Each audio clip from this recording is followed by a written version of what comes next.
Paz do Senhor, meu amado, bem-vindo de volta à nossa escola bíblica. Nós estamos estudando o livro do profeta Amós. Então pegue a sua Bíblia, pegue o seu caderno de estudos, ore ao Senhor, pede a Ele discernimento, entendimento, conhecimento, sabedoria. Pede a Ele proteção, para que nós possamos desvendar dos seus mistérios. Nós já estamos na parte 5, falando sobre os ais que foram ditos, que foram pronunciados contra Israel. E esta parte vai até o verso 14 do capítulo 6. Então Amós aqui ele continua denunciando a adoração sem que houvesse uma preocupação com justiça. Além disso, além desta injustiça de comportamento, ele também denunciava o luxo, a opulência, sem uma consciência de que viria uma calamidade. O caos estava para ser instalado e não demoraria muito.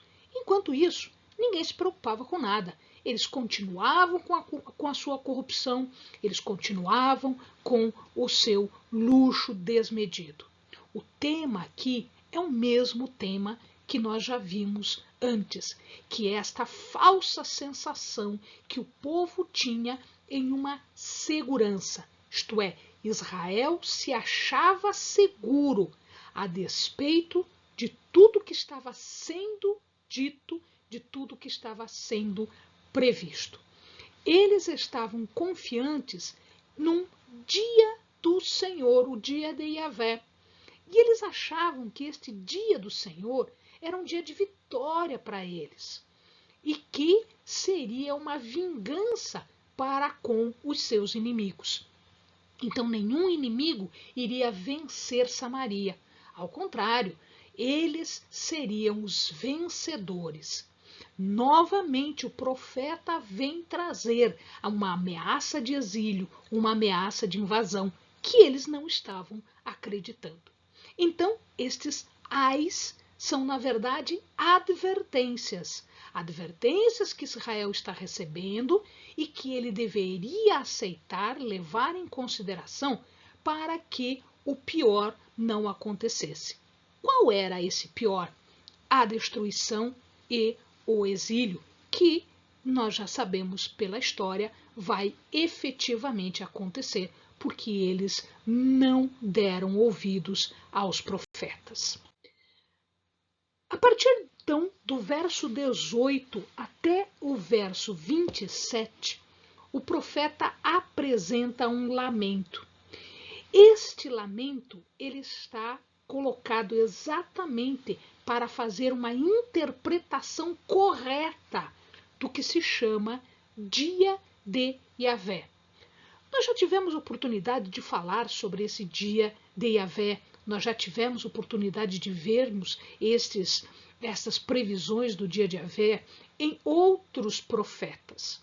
Aqui, Amós está tirando uma confusão. Ele está corrigindo uma interpretação. Israel achava que este dia era um dia de vitória e ele já vivia na felicidade, no gozo deste dia maravilhoso de dia de vitória. Mas este dia não era tão feliz assim. O profeta fala em desejais no sentido de que eles suspiravam por aquele dia. Eles viviam uma celebração intensa, já fazendo uma antecipação deste dia de Yahvé, como se eles tivessem uma ganância destes dias. Esta aspiração, este suspirar, esse desejo do povo, ele podia ser comparado a uma cobiça, porque eles sabiam que não estavam sendo corretos e mesmo assim eles ignoravam esse fato, eles não queriam saber disso e eles já se achavam vitoriosos. Amós corrigia um equívoco que já era antigo. Então, dá a ideia né, quando nós lemos os escritos, tem-se uma ideia de que este dia ele estava ligado a algumas guerras passadas. Então, eles festejavam este dia como eles festejavam guerras onde Israel foi vitorioso, onde o Senhor interveio para trazer vitória ao povo. Como, por exemplo, na época dos juízes, quando Gideão avança sobre os midianitas e vence os midianitas de forma maravilhosa. Ou quando Davi faz a mesma coisa sobre os filisteus. Todas estas manifestações, todas estas vitórias, eles chamavam de o dia. Então, eles celebravam estas vitórias com frequência. Isso fazia parte da adoração pública. E eles associavam estas vitórias com o dia final, a vitória final, que se chamava então de o dia do Senhor. Então, eles tinham uma expectativa de um livramento futuro. Esta combinação de júbilo pelo que havia vitória no passado, aquela esperança de que Deus interviria, que tiraria-os deste assolamento, desta pressão dos inimigos externos, esta celebração de um dia em que o Senhor daria a luz para eles, serve de janela para que o profeta consiga explicar para eles o que é realmente o dia do Senhor. Então, é esta ideia, esta vitória do passado, esta esperança no futuro, esta celebração de luz, de vitória que o Senhor haverá de dar, como já havia dado, é isto que está sendo corrigido pelo profeta. O profeta fala que este dia não é dia de luz. Ao contrário, é um dia de trevas. Trevas, porque é nas trevas que nós não conseguimos enxergar. É nas trevas que o perigo se oculta, que ele fica escondido. É nas trevas que os inimigos escondidos podem estar à espreita. E podem, inclusive, armar armadilhas e situações que, no primeiro momento, aparentam ser atraentes, mas que são efetivamente armadilhas para a morte.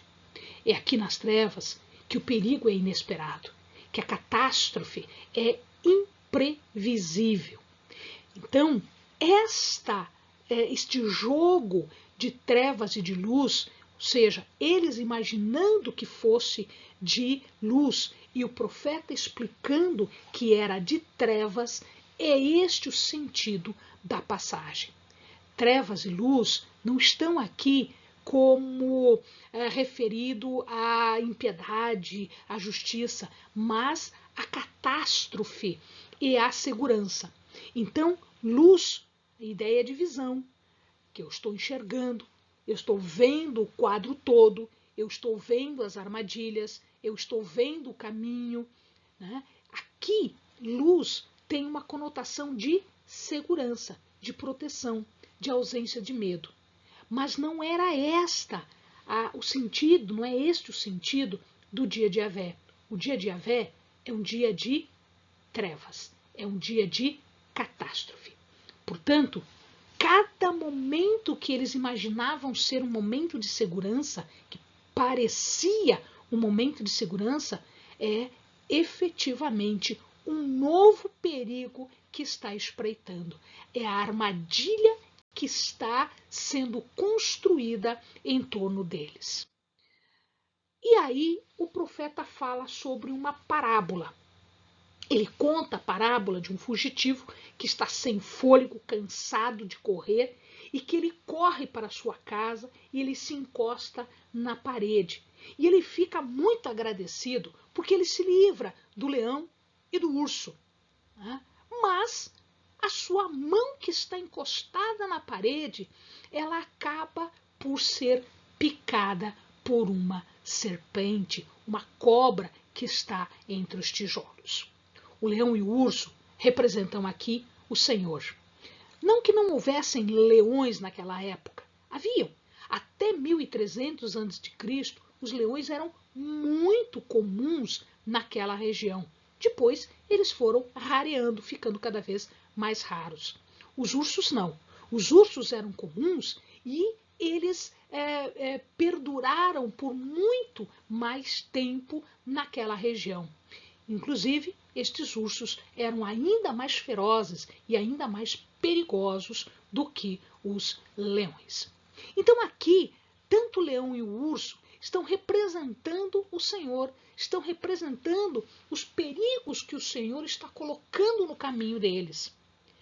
A serpente não. A serpente, Arras, indica o mal, indica uma astúcia perigosa. Então aqui, tanto o leão, quanto o urso, quanto a própria serpente, elas são símbolos de perigo. O significado fica muito claro. Para o rebelde Israel, o dia acarretava não a luz que eles estavam esperando, não o resplendor de um dia claro, onde tudo fosse passível de ser visto. Não o maravilhoso resgate que Yahvé leva para o seu povo. Não. Isto significava trevas, significava escuridão, como a praga que toma conta do Egito lá no Êxodo. É este o significado, é este o sentido da passagem. Ele denunciava, então, também as celebrações. Então, de um lado, eles tinham uma falsa ideia do dia do Senhor. Do outro lado, eles celebravam ao Senhor de uma forma que não era correta. Havia uma ideia falsa deste dia de Yahvé, mas esta ideia era perpetuada, ela era concretizada nos cerimoniais, nas celebrações de adoração que eram feitas no santuário localizado em Betel. A intensidade deste ataque ela é colocada em 7 aspectos que são postos aqui pelo profeta. No primeiro lugar, é o próprio Deus que começa a falar. Então, nós temos aqui uma autoridade divina. Nós temos aqui uma origem deste mal que virá. A origem é o próprio Deus. Em segundo lugar, não tem uma fórmula de introdução como nós vemos em outras passagens. Ela passa diretamente a falar sobre o tema. Isto significa que há uma impaciência, não há tempo a perder e ele começa especificamente já a falar sobre o que ele tem que falar. Em terceiro lugar, é Deus que manifesta uma repulsa, uma rejeição. Contra quem? Contra os sacerdotes, contra o povo, contra a religião que estava sendo corrompida. Havia uma corrupção religiosa. Como nós vemos isso? Em quarto lugar, Deus fala vossas festas, vossas ofertas, vossos animais cevados. Ou seja, o que ele está dizendo é de uma celebração, é de uma religiosidade que não pertencia a Deus, mas que pertencia à corrupção do povo. Então não era para Deus aquilo, era para o povo e estava corrompido. Em quinto lugar, as palavras elas ressaltam um caráter que é um caráter completo, é um caráter abrangente da denúncia. Deus abrange absolutamente tudo. Ele faz uma denúncia completa. Deus despreza os holocaustos. Deus despreza as ofertas de manjares, as ofertas pacíficas. Está desprezado porque não está em conformidade com aquilo que o Senhor havia prescrito. No sexto lugar, ele reafirma esta posição. Ele diz: não tolero os vossos holocaustos, as vossas ofertas. Não tolerar quer dizer que Deus não tem prazer nenhum naquela celebração, naquela adoração. Ele não vai atentar, ele não vai ouvir, ele não vai levar em consideração aquilo que eles estão fazendo e aquilo que eles estão pedindo. Ele não vai olhar, ele não vai considerar. Isto para Deus é repugnância. Isto para Deus não é aroma de cheiro suave. Não, é um mau cheiro, porque eles estavam distorcendo a adoração. E, em sétimo lugar, ele diz que não aceita, porque ele não se agrada. A pureza do sacrifício, a conformidade do sacrifício, devia ser as prescrições que estavam ditas lá no Pentateuco, mais especificamente no Levítico. E ele não estava sendo observado, eles não estavam observando e fazendo aquilo que Deus havia dito para eles. As ofertas não eram próprias. E por que não eram próprias?